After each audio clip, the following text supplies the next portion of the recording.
Hello, everybody. SAG-AFTRA has announced they are officially going on strike. I'm taking a look at the press conference that happened earlier today and reacting to it. Let's take a look. Thank you for joining us. I want to quickly run through the program. In a moment, I will introduce our National President and Negotiating Committee Chair, Fran Drescher, and National Executive Director and Chief Negotiator, Duncan Crabtree Ireland. Duncan and Fran will have an announcement and remarks, and we'll follow with a Q&A. We will also bring the negotiating committee members up for photo opportunities, and we'll conclude about 20 or 30 minutes into Q&A. Okay. If you have a question during the Q&A, please raise your hand. I will recognize you, but not a lot of yelling. Let's just be nice and genteel. And Genteel. as many questions as they can. Again, welcome, and please say good afternoon to SAG-AFTRA National President Fran Drescher, also Chair of the Negotiating Committee, and Dr. Crabtree Ireland. All right, so pause it real quick. You may recognize Fran Drescher from the series The Nanny back in the 90s. Also, full disclosure, I am not an official member of SAG-AFTRA yet. I am union eligible, meaning that I've done union gigs, and that if I do another union gig, or if I pay $3,000 and do another union gig, then I'm officially part of the union and I have to pay my dues every year. I haven't jumped onto the SAG-AFTRA union because I was still riding the coattails of what was left of anything that was non-union. I had one audition for a non-union gig. It was hosting something for World of Warcraft, but I don't even know if that happened. I don't even know if it's still happening with whoever did get the gig. But that was really the only last big non-union thing that was coming my way. All the voice acting that's done in the major video games that I love, including Mortal Kombat, all those voice actors are SAG-AFTRA. So if I ever wanted to make one of my other dreams come true and be a voice actor for the Mortal Kombat series, I'd have to be part of the union. I am pro-union. Unions are important because throughout the history of the United States of America, not the history of the world, it has never been from the top down that power has relinquished power. It has always come from the bottom up by organized people using organized power and to get what they want, to get what they need. And we are in that time once again, similar to the Gilded Age, where the 1% is taking way too much. We are working, myself included, I'm working 4 part-time jobs right now because the full-time gigs out there are just not what I'm looking for in my life at the moment, but also working these number of different jobs is not cutting it. And I know a lot of people just like me that are like, wait a second, 10, 20 years ago, it felt like I was doing okay. Now this is not working. And of course, we just went through a pandemic for 3 years that, some of us didn't qualify for a whole bunch of money for their businesses. When I submitted for my PPP loan, I qualified for $100. So a lot of people are hurting, right? And I'm just being full disclosure here because I don't want you to assume that just because you're a performer, somebody's a performer, an actor, a working actor, that they're rolling in the dough. As a working actor, which is a dream for many that are part of this business, that's where you're making enough money to get by, that you can pay your bills, maybe tuck some away. And that's a rarity. Only 1% of SAG-AFTRA actually make enough money to make it a full-time job. Just 1%. Everybody else, we're doing it as performers, when we get gigs here and there. But you have extras, you have different ways to make income in the entertainment industry. So I wanted to preface that just from my personal experience, but also like people are hurting and financially things are not where they should be, especially with inflation. Sorry for the construction noise in the background. So something has to happen. And I've heard a lot of rumors, not rumors, I've seen headlines and I've seen things that people have been saying today based off of this press conference of how Fran Drescher really brought it. So, okay. Anyways, I've dived. Okay, here we go. I'm Duncan Crabtree Ireland, National Executive Director and Chief Negotiator for SAG-AFTRA. Yesterday, our union celebrated the 90th anniversary of the incorporation of Screen Actors. Volume's a little low, but it's on the video, guys. Sorry. During our nearly century-long existence, we fought for and achieved countless gains for working actors. Look up how bad it was for actors until 100 years ago, until we had the unions. Crazy stuff. This morning, the SAG-AFTRA National Board convened following 4 weeks of negotiations with the Alliance of Motion Picture and Television Producers. 4 weeks of negotiations.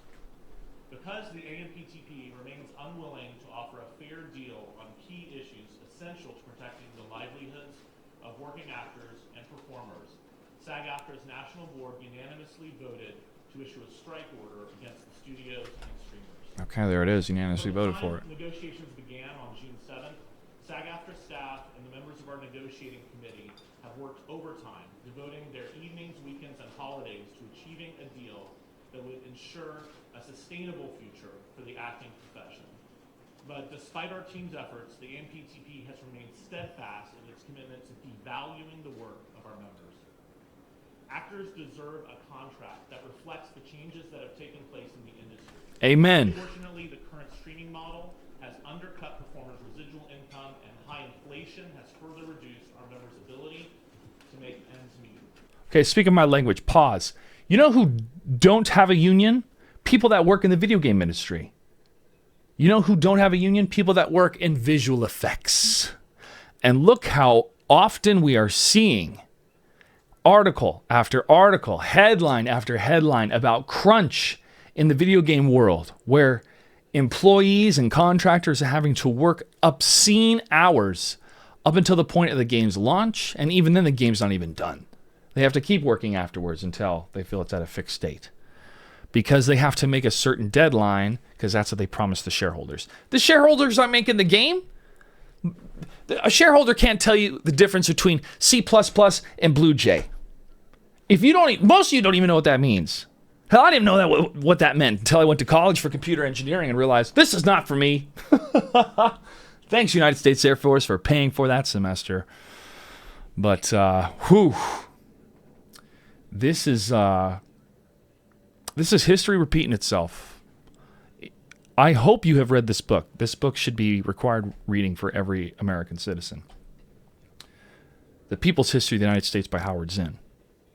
The theme of that book shows you the pattern of history, that the power never does the right thing. It always has to be an organization of the people in order for those at the top to relinquish power and pay us what we should be paid. All right, let's keep going. Additionally, industry expectations around self-tape auditions mean performers are bearing casting costs that were once the responsibility of producers. To complicate matters further, actors now face an existential threat. Okay, I need to pause again. I own all my own stuff here. I run my own production business. All this is studio equipment for the business. I have saved major corporations. We're talking some of the biggest corporations in the world. I have saved them hundreds of thousands of dollars because I'm able to do stuff here. That is not an exaggeration. As a producer that worked in LA, I can put down the spreadsheet and the budget of what it would cost to put a live show together with major government officials on the other side of the country and doing a live interview with them. If you were to budget that out or send that out and try to get bids from major production companies, it would be $100,000 plus to make it look great. Did a similar show using my stuff here. So when you see the gap of what it used to cost and what it can now cost to make everything cheaper, well, it's cheaper for the producer, but is that compensation being fairly reflected on those that have invested in the technology in order to be able to accommodate the producer? No. And, we can debate about stuff like that because technology becomes faster and cheaper, and things that were more traditional become more streamlined because we're able to have access to this type of technology. Hell, emails on your phone so that your agent can get a hold of you at any time pretty much is a big deal. Beepers coming out. Your agent's got your beeper, man. They are calling you when there's a callback or an audition. So technology has created so many things that are streamlined. But this is going to be the major theme that I'm going to present here. And this is even going to tie into Jurassic Park, all right? Stick with me till the end of the video. I'm going to explain to you why this is going to tie into Jurassic Park, okay? Here we go. Let's keep going. Thanks for tuning in. Like and subscribe. You know what to do. It's YouTube. Their livelihoods with the rise of generative AI technology. We've proposed contract changes that address these issues, but the AMPTP has been uninterested in our proposals. Because of this, the board has determined that union members should withhold their labor until a fair contract can be achieved. A strike is an instrument of last resort. We've tried for 4 weeks to reach a deal with the AMPTP. 4 weeks. And unfortunately, they have left us with no alternative. Although we're all disappointed with the AMPTP's reluctance to cooperate. The solidarity among SAG-AFTRA members has never been stronger. Based on the Let me switch on my computer. I'm seeing from everyone, I truly believe this union has the unity and the resolve needed to fight for the future of their careers. Due to the broad nature of our membership, this strike does not affect all members of all contract areas, just those working under the 2020 TV No, Act it's not 100. Performers working in interactive entertainment, audiobooks, music, commercials, and other contract areas will not be directly impacted. The strike will begin at midnight tonight, and all of us, union members, leadership, and staff, will be out on the picket lines tomorrow morning. Members are urged to go to sagaftrastrike.org for answers to common questions as well as information on picket locations. Okay. I'd now like to turn the microphone over to SAG-AFTRA President Fran Drescher. Presidente. Thank you, Duncan, and thank you, everybody, for coming to this press conference Yeah, get that mic today. closer. It's really important that this negotiation be covered because the eyes of the world, and particularly the eyes of labor, are upon us. Yep. What happens here is important because what's happening to us is happening across all fields of labor by means of when employers make Wall Street and greed their priority. Yep. And they forget about the essential contributors that make the machine run. The essential contributors that make the machine run. Here's a sidebar, okay? Blizzard Activision doesn't feel like Blizzard. Of course, Blizzard Activision is in the name. Blizzard doesn't feel like Blizzard anymore. Why? Because the people that built Blizzard aren't at Blizzard anymore. They are essential contributors for Blizzard to feel the way Blizzard used to felt as a company. You talk about Mike Morhaime, Chris Metzen, etc. You know, were they perfect? No. But did they create something that was special, that had a certain feel and nature to it? Yes. And for a company to still continue to say that they are that same company is in a way disingenuous. However, that's the nature of IP. Whoever owns the IP is God to that IP. And Blizzard continues with their Warcraft, StarCraft, and Diablo IP. I really enjoyed Diablo 4. I'm definitely going to make a review for the campaign, which I thought was great. But is it the same people that made Diablo 2? No. And every Diablo media is going to be chasing the dragon that is Diablo 2. Does Diablo 4 stack up? I think it comes pretty close. Now, I'm leaning more towards folks that are making content on YouTube to describe what Season 1 looks like.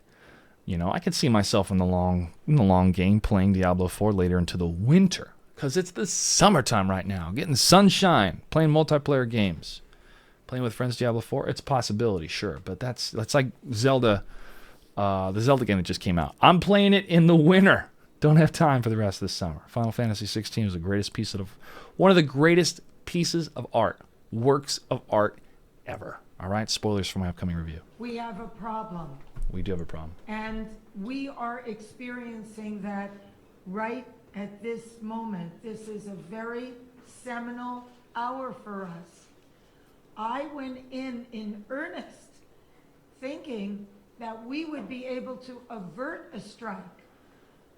The gravity of this move is not lost on me or our negotiating committee or our board members who have voted unanimously to proceed with a strike. It's a very serious thing that impacts thousands, if not millions of people all across this country and around the world. Not only members of this union, but people who work in other industries that service the people that work in this industry. And so it came with great sadness that we came to this crossroads, but we had no choice. I believe it. We are the victims here. We are being victimized by a very greedy entity. I am shocked by the way the people that we have been in business with are treating us. I cannot I know that feeling. believe it, quite I know frankly. that feeling. How far apart we are on so many things. How they plead poverty, that they're losing money left and right when giving hundreds of millions of dollars to their CEO. Mm-hmm. It is disgusting. Yes, it is. Shame on them. They stand on the wrong side of history at this very moment. We stand in solidarity, in unprecedented unity. Our union and our sister unions and the unions around the world are standing by us, as well as other labor unions. Let's go. Because at some point, the jig is up. You cannot keep being dwindled and marginalized and disrespected and dishonored.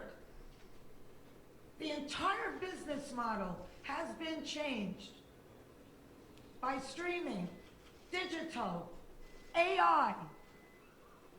This is a moment of history that is a moment of truth. If we don't stand tall right now, we are all going to be in trouble. Yep. We are all going to be in jeopardy of being replaced by machines and big business. Who cares more about Wall Street than you and your family? They came for the paralegals and I did nothing. They came for all these other industries that are not in my industry and I did nothing and said nothing. We have heard this story before, and then they come for you and nobody does nothing because it's your turn. How many times have we heard headlines about Amazon and the importance of workers trying to form a union and the debauchery that Amazon would do in order to try to prevent that? The scare tactics, the disinformation. Again, the power will not want to relinquish the power. It has to be forced from an organized group of people. This is how history works. All right, let's keep going. Most of Americans don't have more than $500 in an emergency. Yep. This is a very big deal. Yep. And it weighed heavy on us. But at some point, you have to say no. We're not going to take this anymore. It's getting there, you folks. People are crazy. They think we're here. What are you doing? Why are you doing this? Privately, they all say we're the center of the wheel. Everybody else tinkers around our artistry. But actions speak louder than words. Mm-hmm. And there was nothing there. It was insulting. So we came together in strength and solidarity and unity with the largest strike authorization vote in our union's history.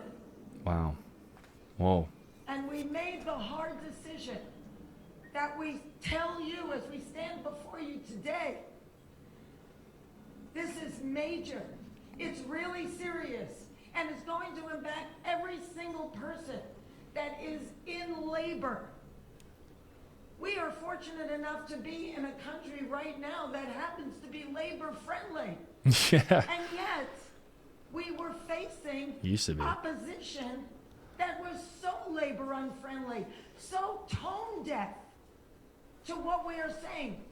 You cannot change the business model as much as it has changed and not expect the contract to change too. Amen. We're not going to keep doing incremental changes on a... All right. Absolutely, folks. Look at how the way that you digest media today compared to 5 years ago. Let's just go 5 years. The amount of time you spend more on streaming services, the amount of shows that you love that are on said streaming services. And yet the residuals, the infrastructure that allowed these different members of different guilds and unions to come together with their different crafts, be it lighting, production design, costumes, acting, directing, editing. You work together as professionals knowing that you are making a living and that you would have residuals, meaning money being paid to you every time this movie or TV show aired around the world. I still get a check from SAG-AFTRA for a movie that I did back in 2010. for lifetime. And I got fired off the set after 12 different costume changes. They said I looked too much like the lead actor. I was just supposed to dance with the lead actress. But everybody was very cordial. The lead actress was very sweet, very nice. And, I had to walk to set from my hotel because they forgot to pick me up. So I kind of felt like this was a doomed production for me. Anyways, I still get paid. And yeah, the check's like $1.75 here and there.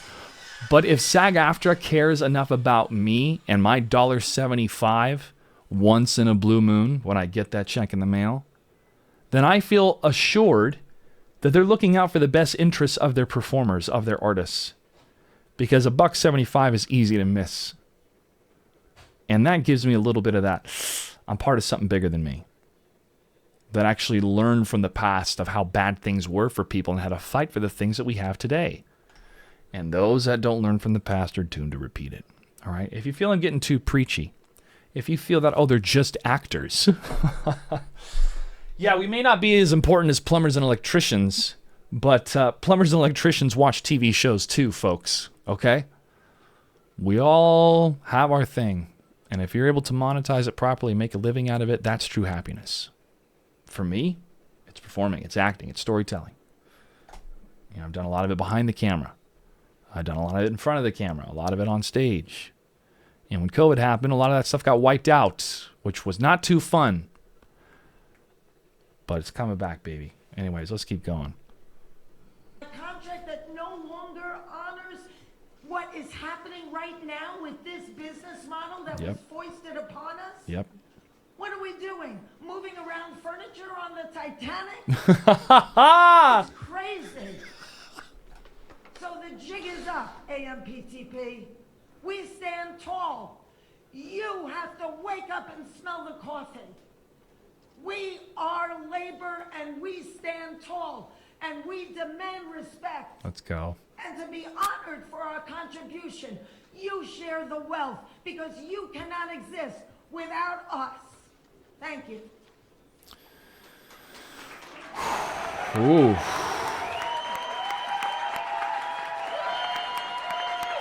I recognize some folks from Star Trek TV show, Picard, which I have not watched. That's our president. Questions? That was Right it's here. pretty real, bro. So you guys said at the start of talks that you guys were not going to be beholden to any terms that the AMPTP negotiated with the DGA. Did the DGA's contract become like part pattern bargaining when it came to streaming and AI and other key issues? So first of all, I think it's important for us to note that we What's the respect question? every union's right to negotiate the contract that's right for their members. And there's nothing about our statements about not wanting to be held to pattern bargaining that in any way are intended to detract from the DGA's agreement or any other union's agreement. Oh, the Directors Guild, I think, had come to an agreement. Into that negotiating for our members. And the directors may feel kind of... I don't know if the directors would feel bad, because, yeah, he's saying... He wants to insist that other unions adhere to things that they've negotiated with other unions. And in the case of, for example, minimum increases, that's one example of where that's the case. The companies insisted that we agree. I mean, as performers, don't you know to talk into the mic, bro? We get paid for this professionally. Come on. You're representing us talking to the microphone. That allow them to keep up with the pace of inflation. We believe that our members should not be working in 2023 for less money in real dollars than they made in 2020. Yeah. We believe that our members should not Yeah, dude. Oh, my God, yeah. be 2026 for less money than they made in real dollars in 2020. That's wrong, it's unfair, and it's unacceptable. And so we didn't reach any agreement on that point. Duncan. Hang on one second, please. I'd like the committee to come in and join the negotiators, please. Committee members? It's a lot of committee members. Ought to make sure everybody got a hat and shirt that fit. Oh, no, it's SAG-AFTRA Strong. You'd wear that anytime. Pam, can we ask a question now? Yeah, you sure can. Okay, Duncan, Pam, and Fran, So Here we go. AMPTV just sent out a press release basically saying, you guys are reiterating what they said yesterday and what Bob Iger said. You guys have chosen a path that will lead to financial hardship for countless thousands of people who depend on the industry. They're claiming they offered a 76% increase in high budget SVOD foreign residuals, 58% increase in salaries for major roles. They say 11% pay increase in year one, blah, blah, blah. They're claiming all these double-digit promises. And they're claiming they had a groundbreaking, I'm quoting them, AI proposal which protects performers' digital likeness. So what do you say to that? Well, Fran may have some things she wants What? to say, but let me just Double digits. you mentioned, and I'm not going to be able, not having seen their press release, I can't respond to every point of it.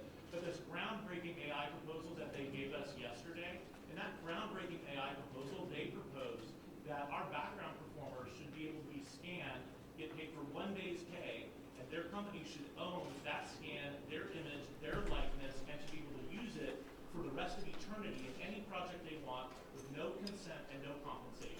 So Holy shit! That's horrifying, man. That's horrifying. You get 1 day of pay, or no, a day of base pay for you to be scanned digitally, and they can use you for eternity as a background actor.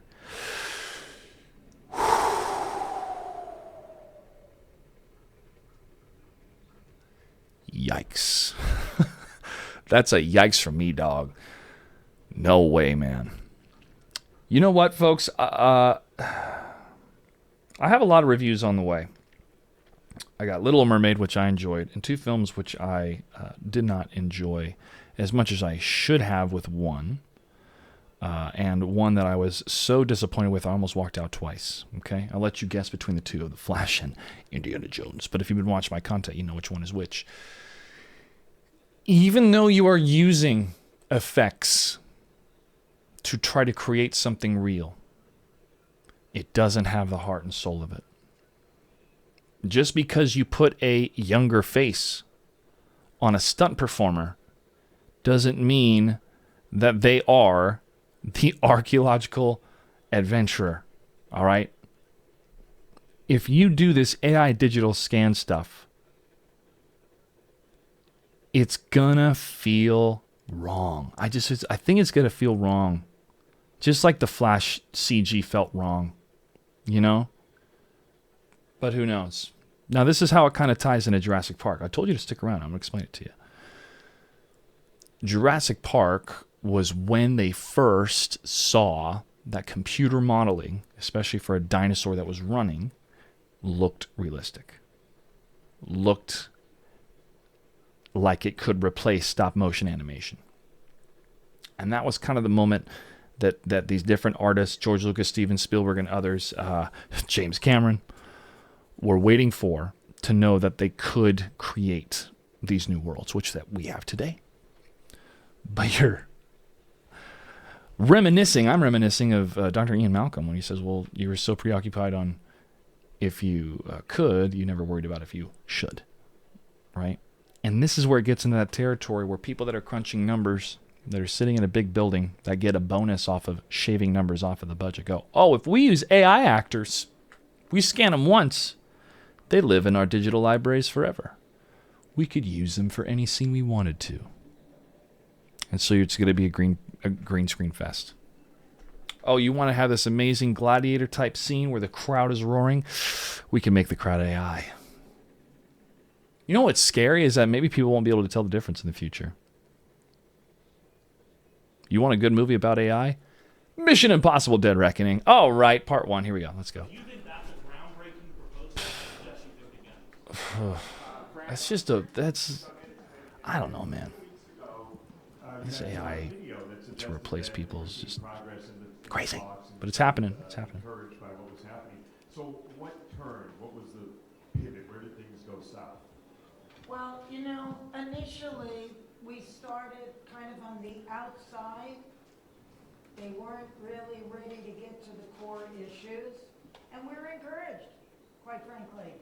But we didn't realize that was where it ended, where it began and ended. And all the core ingredients, you know, we were basically either stonewalled or we're so far apart that, you know, it was just, and in earnest, we gave them an extension of 12 days, which they absolutely wasted, making us feel like we've been duped. Like maybe it was just to let studios promote their summer movies another 12 days. Probably, They man. stayed locked behind closed doors. They continued to cancel our meetings with them. We thought, you know, well, maybe they're really getting into it. But then what we ultimately received from them was what my mom would call a leck and a schmeck. Fran, the motion picture company released a statement saying that you guys walked away from a historic offer. Was this in fact historic? Can you repeat that again? Yeah, the motion picture companies released a statement saying that the union walked away from a historic offer, that you guys left the negotiating table. Was this in fact historic? What was historic about it is that we were really so marginalized, so dishonored, and so disrespected that it was really egregious and disgusting. So that's what was historic. And at a moment when streaming and AI and digital is so prevalent in the industry, it has disemboweled the industry that we once knew. When I did the nanny, and everybody was part of the gravy train. Now it's a walled-in vacuum. And not only is it Good point. unfair to everybody up and down the ladder, but the entity that employs us The entity. is really un-American. And it's unconscionable. What are you doing? We're not curing cancer here. It's a collective art form. Hang on one second, please. Hang on one second. Yes. We have a live stream that So that's a big, that's the crux of it. You know, so much has changed in the industry with technology, but the contracts have not changed to reflect that. And to get to a point that you're so frustrated of like, because she still gets a check. Fran Drescher still gets a check for the nanny. Guarantee you. That show probably set her for life because it still pops up on the TV outside that my parents watch. Well, these on broadcast stations that they just buy up a bunch of shows and play them in perpetuity. I mean, Cheers is on every night. And the X-Files later on. I have s'mores and hot dogs out there. Come join me when you want. It's a good time, okay?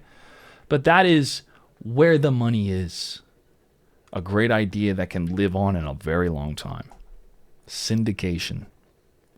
And you have that with film and television shows that have really built up people in a solid middle class or lower high class if you want. And now, as she said, it's been walled off and in a vacuum. Didn't Zaslav get like $250 million? The CEO of Warner Brothers? Maybe I'm wrong. Maybe it was less than that.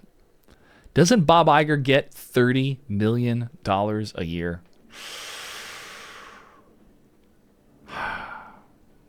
this is being viewed by several thousand people online, so I need you guys to use the microphones. We're going to go back to me recognizing you, and you will go to a microphone either here or here. Gene?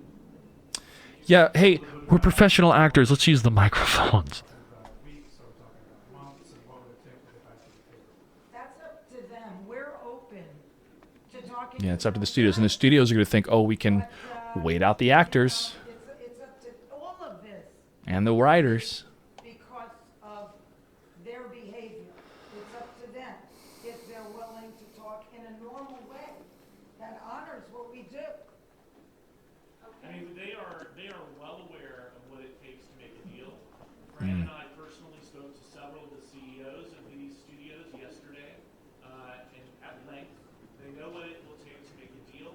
They had the power in their hands to make a deal and avoid this strike. They chose not to do that. And last night, we told the AMPTP directly across the table, we're ready, willing, and able to return to the negotiating table whenever they're ready to do so. Their response to us was that they would be ready to talk whenever we would act in a civilized manner, not be on strike. We told them that it's not uncivilized for people to go on strike. It's a moral right, it's a human right, and it's a legal right of our members to collectively bargain, to organize. Dude, the studio said it's uncivilized to go on strike.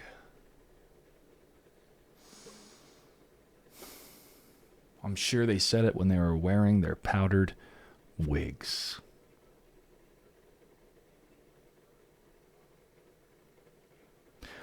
Oh man, my heart is just broken. To even think about or conceive a United States business person saying it's uncivilized to go on strike. Oh my God. This is worse than I thought, man. I'm glad we're doing this. You know, there's a day of reckoning coming. And to go on strike if needed to defend their rights, and that we will be happy to approach them and negotiate with them whenever they're ready to do so. We were then later informed that it would probably be a while. So we will be here doing what we need to do to defend our members and to ensure we get a fair contract, and we encourage them to come back to the table because we're ready to talk whenever they are. All right, right here, please. It's obvious that AMTP is working coordinated with all the studios. Are you planning I'll turn this up, guys. Sorry. With, the other entertainment unions? We've been in constant contact with our sister unions. You know, the other unions in this industry have been incredibly supportive. We have been incredibly supportive of them. I'm sure it hasn't gone unnoticed that thousands of SAG-AFTRA members have been walking the WGA picket lines Yeah. since the beginning of May. But you know, Shout out to over the past WGA, man. years, we've been working together closely. The relationships between the entertainment industry unions have never been tighter, have never been closer, and we absolutely are standing in solidarity with them, and they are standing in solidarity with us. All right, we're gonna go to Abby with people. Use the mics, please. Hi, a lot of us are wondering how this is going to affect promotion of past work, not current movies to be promoted by actors, but things like participating in a panel at 90s Con, or if they 90s Con. 90s Con. Clarify a little bit about the terms. Sure, we will be issuing a strike notice of order to our members today that lay out exactly what members are prohibited from doing as part of this strike and what they can do. We've also communicated directly with members, agents, lawyers, and publicists so that they have this information as well. Okay. In general terms, any kind of promotion of any project that was made under the TV theatrical agreements, either current or past, will not be allowed, whether that's at a con, at a festival, at a panel, on social media, at a premiere, in any form. Members who have other types of activities going on, like autograph signings or things that are not related to specific companies or projects that are produced under these agreements, they'll be able to continue doing that. But we encourage all members who have any doubt about the boundaries there to reach out to the union, read the guidance that we'll give them, and we can answer their questions directly and individually. Okay. All right, over here. Hey guys, what do you make of the reports that the AMP, that the Academy's strategy was to lead union members dry? I know there was a specific regards to the WGA, but what were your thoughts on that piece that came out?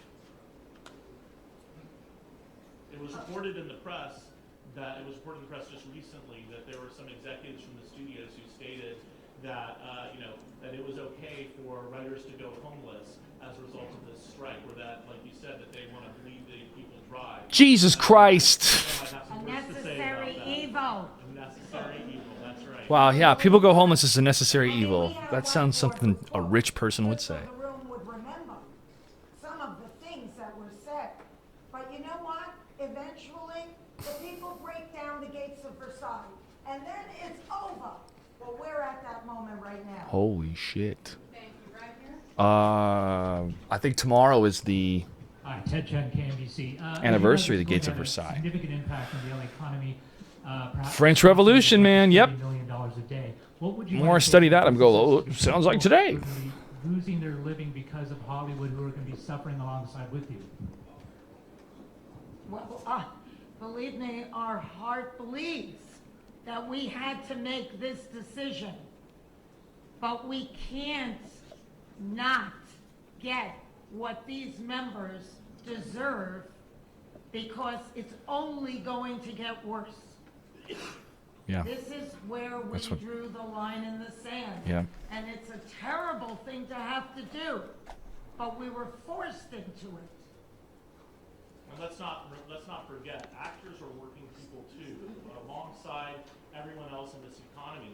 And every working person should feel empowered to stand up for themselves. And when an employer, especially these big multinational corporations, wants to take advantage of you, wants to use their power to squash you under their heel, Yep. it is your right and your obligation to stand up to them. And I have a very strong feeling that those other people, whether they're parts of unions yet or not, will see what our members are doing and will understand why we had to do it. That's right, man. It's class warfare. It's not nation versus nation. It's 1%. Our strike rules will not allow any form of promotion for television series, streaming series that have been produced under these. So I'm sure they banked all that promotion stuff for Oppenheimer and Barbie. Participation in Emmy campaign to a close. Hi. Dang, man. It's gonna be. It's a big year for movies, too. Some of the issues that went into this decision to go on strike involving salary and generated AI. Was there one particular overriding issue that proved to be the biggest deal breaker for the union? I think there are several really important issues. Fran and I talked to the CEOs about those issues yesterday, and we mentioned a couple of them. AI, of course, is really important. But in addition to that, the basic respect reflected in minimums that keep you at least so that you're not earning less money today than you were earning years ago. Yeah. That's another example. Yeah. And also, as Fran has talked about, the fact that this business model has been changed, but the companies want to just keep our members locked in a contract that doesn't reflect that change. Yep. We have a proposal regarding the sharing of revenue from streaming services that has been on the table since day one of negotiations. The companies have refused to engage on that proposal and any meaningful discussion, much less agree to it. And we discussed that issue with the CEOs yesterday as well. Okay, right here, please. Duncan, in the name of the Spanish language broadcasters that we are here at this press conference, I would like to ask you in Spanish, ¿qué provocó el rompimiento de estas negociaciones y de qué manera han sido tratados por los representantes de los productores y los estudios cinematográficos? Pues pienso que el problema en estas negociaciones es la realidad que los representantes de los productores no tienen respeto por los actores y actrices que están trabajando bajo sus contratos y quienes trabajo es lo que hace posible esta industria. Y todos de nuestros miembros, los miembros de habla inglesa y de habla hispana, son completamente unidos en luchar por sus derechos contra estos empleadores y todos nosotros vamos a hacer lo que es necesario a asegurar que nuestros miembros de habla hispana y de habla inglesa que están trabajando bajo estos contratos tienen contratos con respeto y con salarios justos y términos apropiados. Yeah. So what I got out of that is, what does this mean for those, including people that speak Spanish, but also people from Spain in particular, or the broadcasters of translation of English, into Spanish, both Latin American Spanish, then you have your Spanish over in Spain, and then saying that, hey, these entities are not giving us respectful contracts. And so until we have respectful contracts, we're united in this front. And this is contracts both for English and Spanish speaking. People of Spain as well. So here we go. También la niñera says no más. The nanny says no more. I'm going to ask you to let first-timers go, please. Thank you so much. I know. Jonathan, come on up. Thanks very much. Hi, Jonathan Handel, Ready for Puck. Speaking to the mic, Jonathan. Nothing you both cast as I want to step back, as existential. And that makes the stakes very high. And of course, the companies claim it's existential for them in terms of the challenges that the business is facing economically and theatrical, and linear television, the amount of money that you need to spend to compete with Netflix in streaming. How do how do you win a victory in a situation where there's just so much head-to-head, so much fear, uncertainty, doubt, and so much at stake? How do you, a lot of uncertainty. I have zero doubt that these companies could agree to every single item in our proposal package without a problem whatsoever in their bottom line. Ugh. They could do that. They Okay. choose not to do that.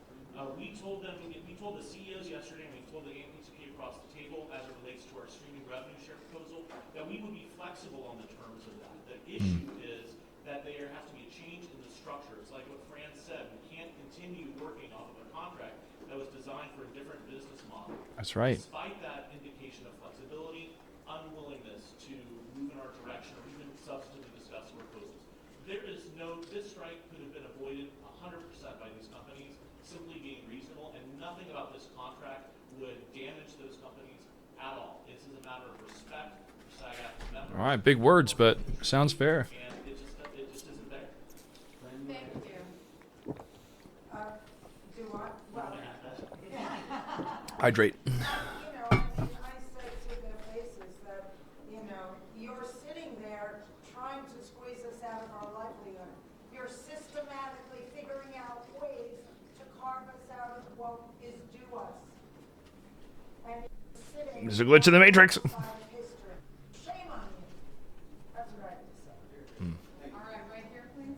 Alison Petrowski, Channel 9 Australia. Fran, you mentioned that the eyes of the world. Australia. What is your message to actors and other members of the entertainment industry operating in different parts of the world, but fighting the same battles that you are here? Well, you know, we all have to stand together on this because it's like a malignancy that's spreading. And we're already in stage 4. Good way to put it. And if it doesn't get attended to immediately and swiftly, with precision, it's going to destroy not only each of us, but the industry at large. True.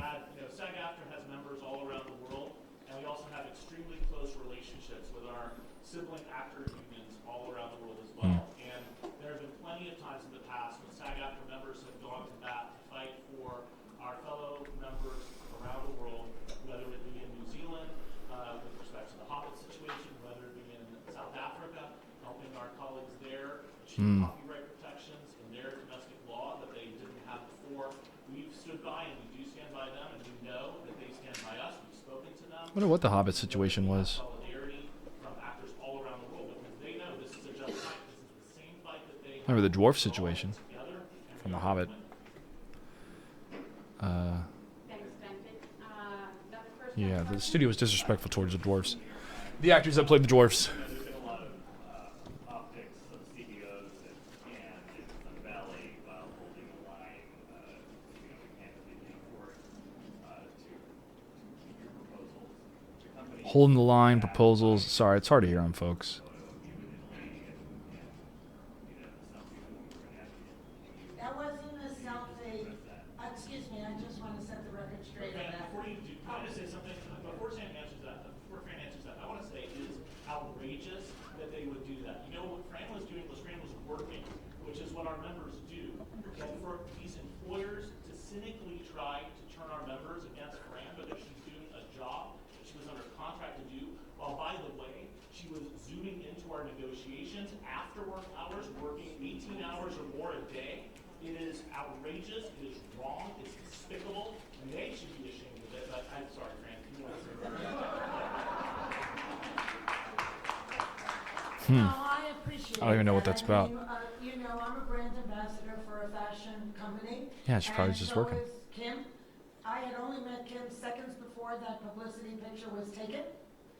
It had nothing to do with being at a party or having fun. It was absolute work.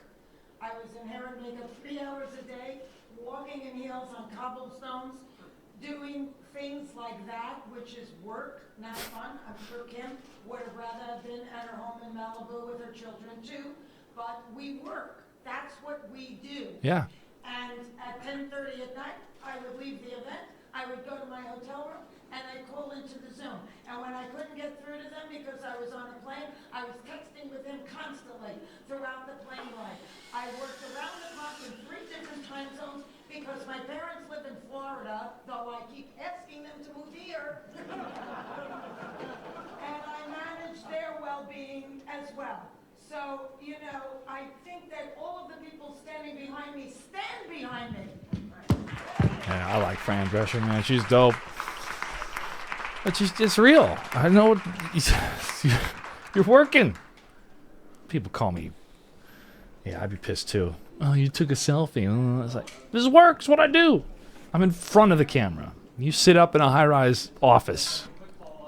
You have a guaranteed job. Well, nothing's guaranteed in live chat. Nothing's guaranteed. Like having a proper audio guy. NASL sound guy strikes again. SAG-AFTRA strike. Press conference. Sorry. Was actually inspired by Fran, was that we would receive a percentage of streaming subscription revenue, and that streaming subscription revenue would be divided up by project based on the project's contribution to the service, the success of the service. Yeah. Now, as I'm sure many of you who follow the All right, we got know, 6 minutes left. Less than 6. famous for not sharing information, being non-transparent, and since we knew that they wouldn't want to share any kind of viewership success data, we went and found another source for that data from a particular company in the industry, an analytics company. Okay. And then instead of engaging with the proposal, discussing it with us, making any counter proposal, trying to figure out if there was a way to get to agreement, what they did is launch an attack on that company, trying to claim that that company doesn't have good quality or whatever else. Again, not legitimate at all. This was their distraction tactic to try to avoid engaging on a totally legitimate proposal. And from day 1 to day 35 of these negotiations, we never got any substantive response to that proposal. And it's just part of the larger story of the companies refusing to engage with legitimate proposals and refusing to do what it takes to try and make a deal. And that's the reality. Yeah, I believe it, man. I believe that these studios can get what they're asking, but they're not. First SAG-AFTRA strike in decades, since the 1960 or 1986, if you count the 14 hours. My question is, do you remember what the issues in those previous strikes were? And do they relate to today at all? Ooh, good question. So, first of all, let me just say this is the first SAG-AFTRA strike in this contract in over 40 years. It is true we have had other strikes since that time in other contracts, but this is not a strike-happy union. This is a union that views strikes as a last resort, but we're not afraid to do them when that's what it takes to make sure our members receive a fair contract. Our strike in 1960 is the reason that our members have a health plan. It's the reason that our members have a pension plan. Yep. It's the reason why our members get residuals. Yep. And successive strikes since then have been the way that we have achieved key proposals that have been necessary to keep our members, That's how it works, man. Non-violence. That's what a strike is. Non-violent. I refuse to go to work until our collected demands are made. It is a hard job. Anyone who doesn't know that, it is a job that requires you to have incredible resilience, that requires you to spend most of your time looking for work as opposed to doing work. Yep. It is a job that is hard to get basics in life, like health insurance, Yeah. any kind of retirement. That's what this union provides, and I highly doubt there are any members of this union today who would say it wasn't worth it to go on strike in 1960 for as long as it took to achieve our health plan and our residuals. This is the same kind of strike. Believe This it. is the kind of strike that makes sure that our members' livelihoods are not taken away by artificial intelligence. This is the kind Believe of it. strike that makes sure as this industry changes its business model, our members are not left behind. This is the kind of strike that says our members are not going to take less money 6 years later because of inflation that the companies refuse to account for, and a host of other things. And it's the kind of strike that is unfortunate. It's sad that we're at this point, but it's 100% necessary, and it's 100% deserved by the actions of these companies. Okay, last question, right? Yeah, I believe it, man. So let's I finish believe up it. with what is your message to All right, last fans question. and consumers who aren't interested in the nuance that we're discussing here today? They just want their favorite TV shows or they want to go to the I just want my MASH. Well, what makes you think they're not interested in what's happening here? I think that they have an allegiance to all of us because we bring joy to their lives, we bring entertainment to their lives, and during COVID, they turned to us. Yeah, that's right. For everything. Everything, man. So I don't think that your assumption that they don't really care about anything but being entertained over the summer is the bottom line, when the people that give so much to them and enrich their lives in so many ways are saying we are being taken advantage of in a terrible way. And if we let this happen to us, dollars for donuts, it's going to happen to you and your family, your children, and everybody that you work with too. That's how threatening this moment is in our nation's history. I believe it, man. I believe it. Everybody's hurting. Everybody's hurting. All right. So we just have a little bit left. I wonder what she's drinking.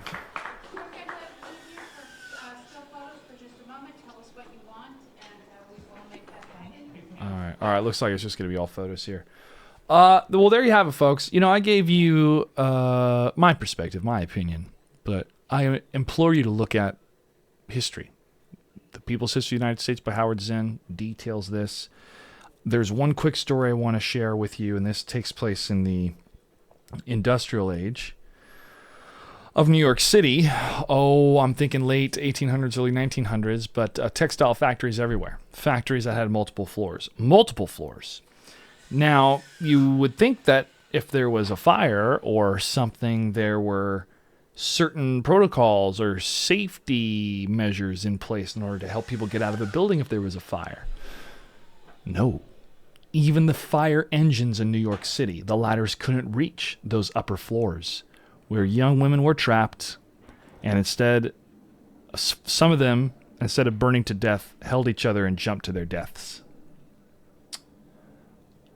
The only thing that changed, or the only way that change was able to come about, was because of their deaths. That they finally was, okay, we have to have fire codes. We have to make sure the fire engines can reach, or there's a fire escape. So regulation and accommodations for the workers are paid in blood. And actors in the early 1900s, before there was a union, it got rough. It definitely got rough out there. So that is the collective shared narrative of labor in general. Things are going at such an unfair pace year after year after year, and after financial collapses and real estate collapses and whatever, the amount of collapses I've survived as a millennial so far, there's only so much we can take. And as we look in the annals of history, there's a certain group of people, very specifically that Fran Drescher mentioned, the gates of Bastille, and the 1% finally being taken to task. And you know what's even funnier is in this trailer to Napoleon, you see that stuff going on, folks. You see it in the movies. It all comes full circle. It all comes full circle. Okay, I fully support SAG-AFTRA on this strike, in this strike, just like I support WGA. Does this affect anything that I'm doing on my YouTube channel? Nope! So you get to be entertained with me, folks, until they figure stuff out. But this is going to cut some of my auditions, for sure. For sure. And that's a bummer. But we'll see if I can ride a little more longer the coattails of non-union, but it just kind of feels awkward. Like you almost feel like a side scab. Anyways, any major further developments that happen, I'll let you know here on the channel. Thanks so much for tuning in. Like and subscribe. You know what to do. It's YouTube. And I'll see you next time. Bye-bye.